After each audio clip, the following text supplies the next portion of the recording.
Magandang araw mga kaibigan. Bigyan natin ng opinion, reaction itong post ni Dr. Lorraine Badoy.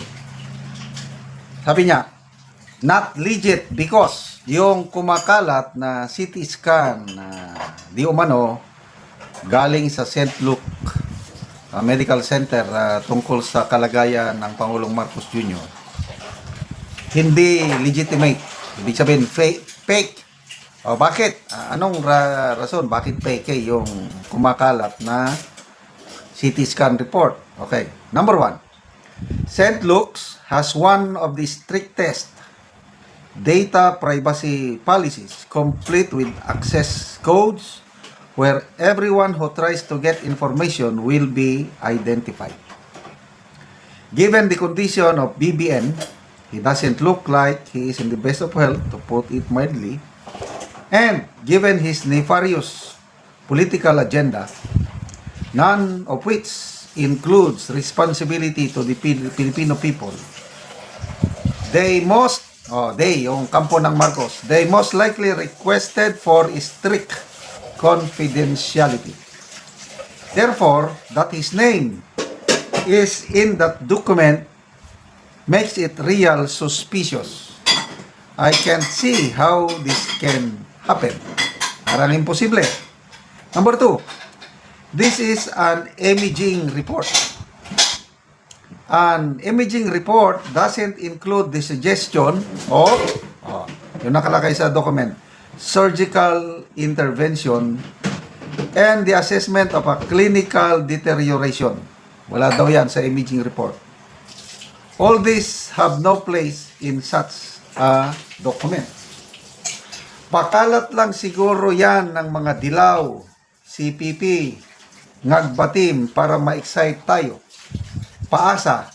Then they'll start taking down accounts because of fake news, etc. Okay? So, salamat po, Doc Lorraine Badoy, sa inyong paliwanag.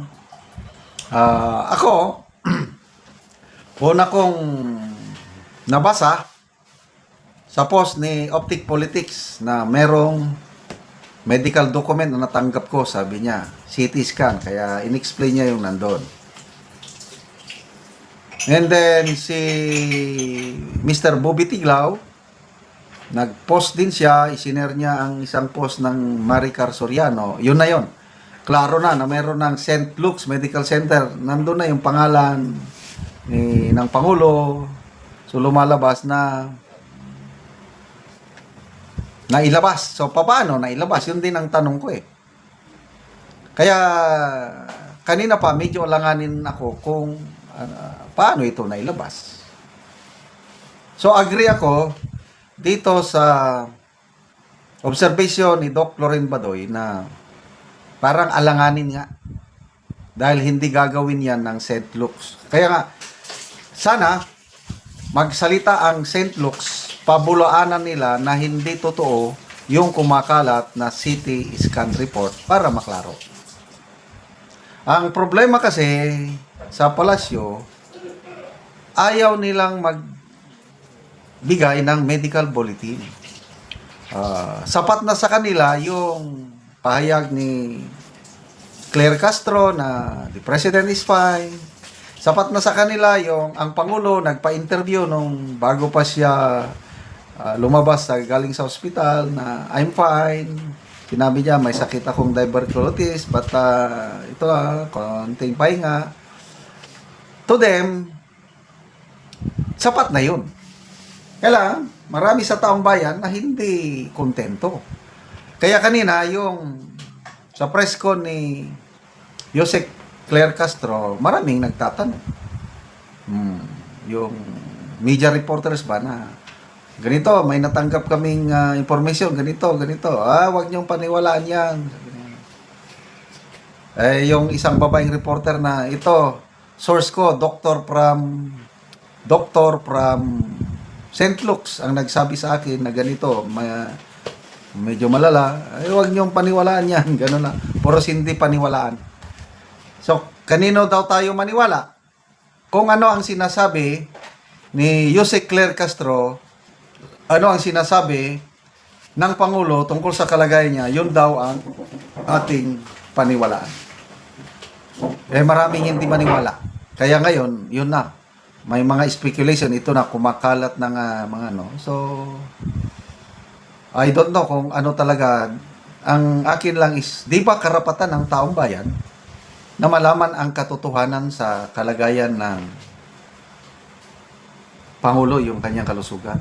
Sabi nga ni Optic Politics, it is their constitutional duty, ang palasyo, to inform the public of the real situation, health situation of the President. Isa pa, nito, kanina, January 28, parang pinalabas ng palasyo, nag-oath taking si General Nartates as full-time PNP chief with 4-star rank. Nagpalabas sila ng picture. Maraming nakapansin na 3 lang yung star sa balikat ng PNP chief. Kaya maraming nagtanong, all picture yata yan.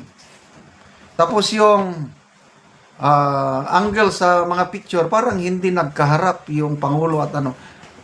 There is something missing doon sa picture. Kaya lalong nag-aalanganin ang iba na parang old picture ito, parang hindi totoo na ang Pangulo siyang nag-administer sa oath, parang ganun. So, ang mabuti pa siguro is magsalita ulit ang Pangulo. Live video ba? Kagaya ng ginawa niya nung bagong labas siya sa ospital. Yung nagsasalita siya, makikita mo. Tapos, mas maganda pa nga, may nagtatanong, sumasagot siya. Yun ang tunay na proof na the President is okay. Yung not necessarily na maglabas siya, magtrabaho siya o ano, basta malaman lang natin na he's good. Hindi yung nakaratay ba sa ano ito, sa bed o ano. Ang gusto ng taong bayan, malaman nila ang katotohanan sa kalagayan, kalusugan ng Pangulo. Salamat mga kaibigan sa inyong pagsubaybay sa ating channel.